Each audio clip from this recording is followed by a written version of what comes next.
Nah, HMJ listener, kalau kita berbicara mengenai jaminan hari tua ini sejak kemarin menimbulkan berbagai macam polemik ya. Lalu sebenarnya apakah polemik aturan Permenaker nomor 2 tahun 2022 sudah mencapai titik temu antara yang dimaksud pemerintah dengan apa yang diinginkan oleh para pekerja? Lantas bagaimana fungsi jaminan hari tua yang dimaksudkan dalam pasal 35 dan 36 Undang-Undang SJSN? Kita sudah terhubung dengan Sekjen Organisasi Pekerja Seluruh Indonesia, Opsi, Timbul Siregar mengenai polemik jaminan hari tua. Halo, selamat pagi Mas Timbul. Selamat pagi, Mas. Iya, Selamat Mas. pagi. Ya, Iya, Mas Timbul, gimana nih komentar dari teman-teman di Organisasi Pekerja Seluruh Indonesia terkait juga dengan Permenaker nomor 2 tahun 2022 ini sejauh ini? ya. Jadi memang setelah polemik itu muncul dan akhirnya Pak Presiden memanggil Bu Menaker dan disuruh merevisi, kemudian Bu Menaker mencari aspirasi dari masyarakat perburuhan dengan serikat-serikat pekerja. Kemarin sudah kita lihat bersama Bu Menaker bertemu dengan eh, konfederasi dan menyatakan akan merevisi mengembalikan ke Permenaker 19 dan akhirnya lebih mempermudah dan sebagainya. Ya kalau saya sih melihat ini sebagai tinjauan politik saja ya. Bagaimana Presiden menyatakan bahwa iklim investasi harus dikedepankan untuk jangan sampai ada demo-demo gitu ya. Dan akhirnya bisa mempengaruhi iklim investasi. Menurut saya itu pertimbangan politis yang memang bisa dilakukan oleh pemerintah dalam rangka supaya jangan sampai gaduh terus kan seperti itu. Nah, kalau dibilang ada titik temu dengan serikat pekerja yang menolak, iya gitu. Tetapi dari sisi hukum yuridisnya itu malah ngaco gitu loh. Kalau Presiden mau untuk mengatakan bahwa ini dikembalikan ke Permenaker 19, harusnya dikaji benar-benar bahwa Permenaker 19 itu melanggar pasal 35 dan pasal 37 Undang-Undang SJSN. Kalau berdamai dengan kondisi serikat pekerja, tuntutan serikat pekerja, iya, nggak ada masalah. Cuma Presiden harus juga memastikan bahwa pasal 35 dan 37 harus direvisi terlebih dahulu. Kan kita negara yang punya tata urusan hukum menurut Undang-Undang 12 tahun 2011, Permenaker tidak boleh menabrak ketentuan Undang-Undang SJSN-nya. Nah ini yang menurut saya, dari sisi putusan politisnya sah-sah aja dan menurut saya ya itulah yang harus dicapai, harus yang diambil oleh Presiden. Tetapi Presiden tidak berhenti pada memerintahkan Menaker untuk merevisi itu. Harus direvisi pasal 35 dan 37. Ada beberapa cara, salah satunya Perpu. Perpu itu peraturan pemerintah pengganti undang-undang supaya cepat. Karena kalau sekarang Bu Menaker merevisi lagi mengembalikan ke pasal ke Permenaker 19, orang akan ketawa. Masa Permenaker melangkahi undang-undang, masa ketentuan dalam pasal 35 dan 37 yang tidak membuka ruang orang ter-PHK mengambil JHT di Permenaker dibolehkan. Ini negara-negara apa? Ini kan persoalan politik nggak masalah. Kita setuju-setuju aja kalau itu memang putusan daripada Pak Presiden sekarang. Walaupun kalau saya sih melihat ya, ketika Undang-Undang 40 tahun 2004 itu disahkan oleh Bu Megawati itu punya pandangan jauh ke depan bahwa masyarakat pekerja kita tidak boleh miskin di masa tuanya. Itu pertimbangan yang sangat menurut saya filosofis hadirnya jaminan hari tua, namanya juga jaminan hari tua. Tetapi ketika sebuah konsep, sebuah filosofis yang dibawa oleh Bu Megawati dalam Undang-Undang 40 tahun 2004 dilecehkan dengan ya udah diganti aja PHK ambil aja. Ya kan nggak begitu juga gitu loh. Kalau mau ya pasal 35 dan 37 direvisi. Ada caranya ya tadi Perpu. Ada caranya ya dimasukin prolegnas prioritas. Sehingga jelas bahwa secara sosiologis harus diambil nggak masalah. Tapi ketentuannya diubah juga. Nah ini yang kalau menurut saya jadi artinya putusan sudah diambil. Ya kita hormati bahwa itu adalah keputusan yang diambil oleh pemerintah Jokowi. Walaupun mengaburkan kembali filosofi yang dibangun oleh Bu Megawati. Nah, tetapi kalaupun harus diubah Permenaker itu, yang pertama harus diubah adalah Undang-Undang SJSN-nya. Supaya tidak lagi mengatakan, masa Permenaker ngalahin undang-undang sih? Masa Permenaker menyimpang dari amanat undang-undang sih? Kan ini kan persoalan jangan sampai ada kajian hukum ataupun masyarakat hukum yang melihat ini negara kok amburadul dalam sisi hukum tata urutannya. Karena kan dalam Undang-Undang 12 tahun 2011 tentang pembentukan peraturan perundangan, proses pembentukan perundangan, Undang-Undang, Perpu, PP, Perpres sampai Perda. Di dalam itu ada peraturan Menteri Tenaga Kerja. Yang di bawah tidak boleh melanggar ketentuan yang di atas. Karena undang-undang itu kan semangat filosofisnya di situ. Nah, Permenaker itu kan hanya operasional. Nah, tapi kalau operasional melanggar ketentuan di atas, itu udah salah. Nah, jadi kalau menurut saya, perintah Pak Presiden tidak berhenti pada merevisi Permenaker 2 tahun 2022 untuk dikembalikan, silahkan, nggak ada masalah. Tetapi bagaimana juga regulasinya direvisi. Undang-undangnya. Nah, itu yang pertama menurut saya. Yang kedua tentunya Pak Presiden juga harus bisa bagaimana memastikan bahwa filosofi pekerja itu tidak miskin di kemudian hari. Kalau kita baca Susenas BPS 2020 bilang masyarakat yang paling banyak miskin itu di kelompok lansia.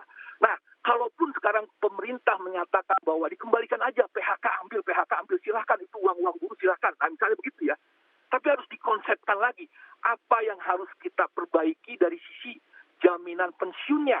Supaya jaminan pensiun benar-benar bisa menjamin pekerja yang pekerja yang pensiun itu memiliki kemampuan daya beli, kemampuan untuk membiayai hidup setelah dia tidak bekerja. Ayo apa gitu. Jadi jangan sekedar udah revisi, setelah itu stop. Tadi setelah revisi suruh Permenaker, perbaiki regulasi undang-undangnya. Setelah itu apa konsep yang akan dikembangkan lagi untuk bisa memastikan kalau JHT tidak mampu untuk membantu di masa pensiun, sekarang apa? Jaminan pensiun salah satunya. Nah, jaminan pensiun diperbaiki. Jaminan pensiun itu apa? Jangan sampai ada. Kalau di regulasi sekarang kan PP 45 tahun 2015, usia pensiun belum tentu pekerja swasta itu mendapatkan manfaat pensiun. Karena dalam PP 45-nya itu ada ketentuan setiap 3 tahun usia mendapatkan manfaat pensiun itu naik sampai 65 tahun. Nah, jadi kemungkinan di 2030 setelah 15 tahun dari 2015 ada yang pensiun, belum tentu dia pensiun langsung mendapatkan manfaat pensiun. Karena usia mendapatkan manfaat pensiun itu naik. Bisa saja dia menunggu 5 tahun, 6 tahun lagi. Nah, ini kan artinya Dulu sejenak Mas Timbul, kalau kita masih akan berbicara panjang terkait dengan bagaimana implikasi jika memang Undang-Undang Nomor 40 Tahun 2004 tentang Sistem Jaminan Sosial Nasional ini tidak diubah dan apa implikasinya terhadap Permenaker ini. Namun kita harus jeda dulu sejenak. MG Listener jangan kemana-mana, tetap di 94.7 FM MG Radio Network, more than just news. Bagi peradaban, teknologi menjadi sahabat perubahan. Juga bagi kami. Dengan teknologi, kami memastikan setiap informasi tersampaikan dengan baik. Sehingga Anda tak hanya mendengar dan melihat, tapi juga merasakan tiap berita yang kami persembahkan. Metro TV, knowledge to elevate. Setiap saat, berita bertabur di ruang publik. Namun hanya Media Indonesia memberikan yang terbaik, mendalam, terpercaya, dan mudah diakses di mana saja dan kapan saja. Media Indonesia Cetak, mediaindonesia.com, dan e-paper Media Indonesia layak menjadi referensi Anda. Media Indonesia, referensi bangsa. Morning Traffic. Anda masih di Morning Traffic bersama saya Raka Susanto, MG Listener, dan kita masih akan berbincang-bincang dengan Sekjen Organisasi Perserikatan Seluruh Indonesia (OPSI) dengan Mas Timbul Siregar. Halo Mas Timbul, masih bersama kami? Ya, siap Mas, ya pagi. Ya masih. Bahwa memang seharusnya ketika Permenaker ini dirancang harus mempertimbangkan undang-undang yang ada di atasnya. Kita tahu bahwa undang-undang lebih tinggi dibandingkan Permenaker. Tapi ketika tadi Anda juga menyebutkan harusnya undang-undangnya juga direvisi. Apa implikasi jika memang undang-undangnya tidak direvisi, namun Permenakernya ini tetap berjalan? Seperti apa ini? Ya, jadi memang tentunya akan terlihat bahwa kita melanggar Undang-Undang 12 tahun 2011. Bahwa tata urutan hukum kita jelas. Dan ini jangan sampai menjadi presiden gitu. Dan masyarakat akan melihat, wah kok pemerintah melanggar Undang-Undang 12 ya, bahwa undang-undang itu kan di atas dari Permenaker. Kenapa Permenaker itu bisa melangkahi undang-undang? Itu hanya melihat secara strata hukumnya seperti itu.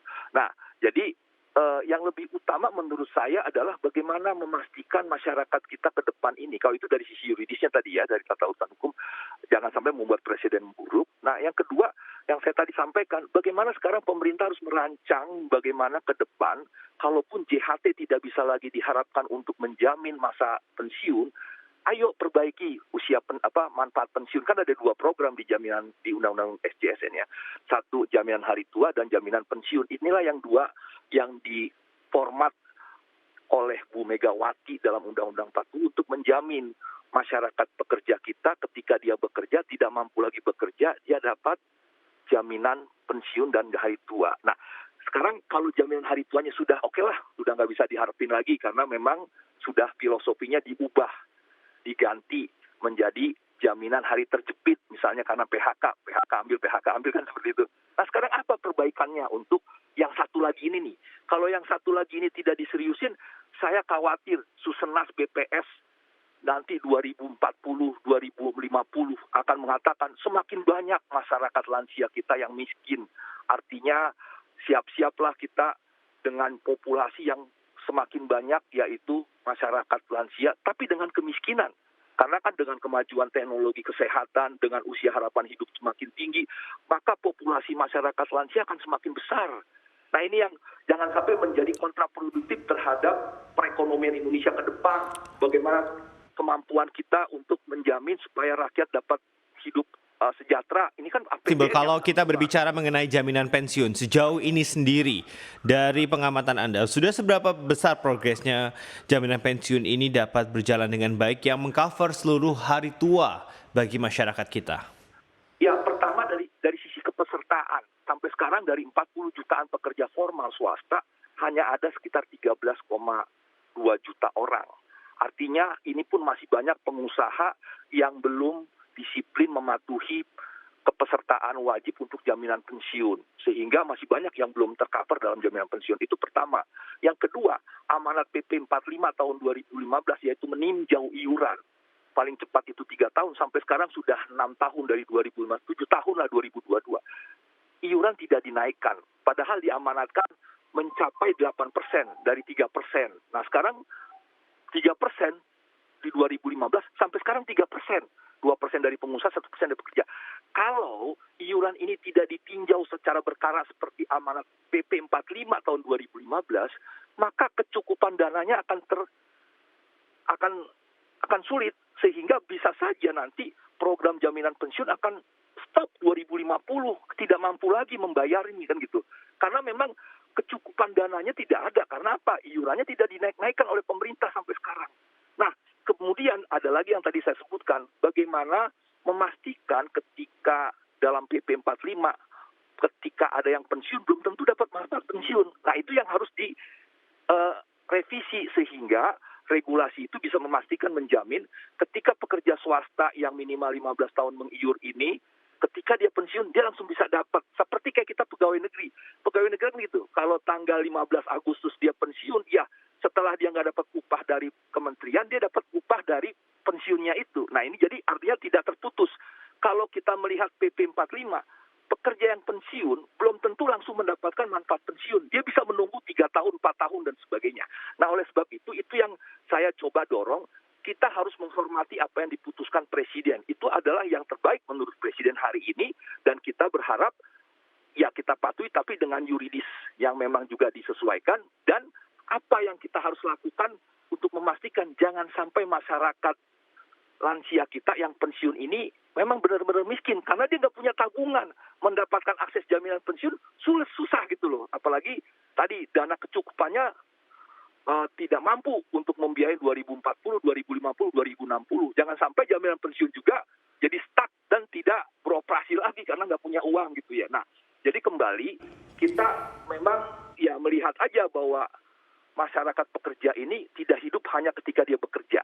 ketika dia pensiun pun dia akan hidup. Oke. Dan kita harus pastikan sejahtera seperti itu. Oke, lalu apa yang membuat Undang-Undang Nomor 40 Tahun 2004 ini sebenarnya sudah belasan tahun ditetapkan, namun belum juga dapat menghasilkan suatu jaminan yang dapat memastikan hari tua semua masyarakat Indonesia ini menjadi aman seperti itu. Apa catatan Anda singkat saja?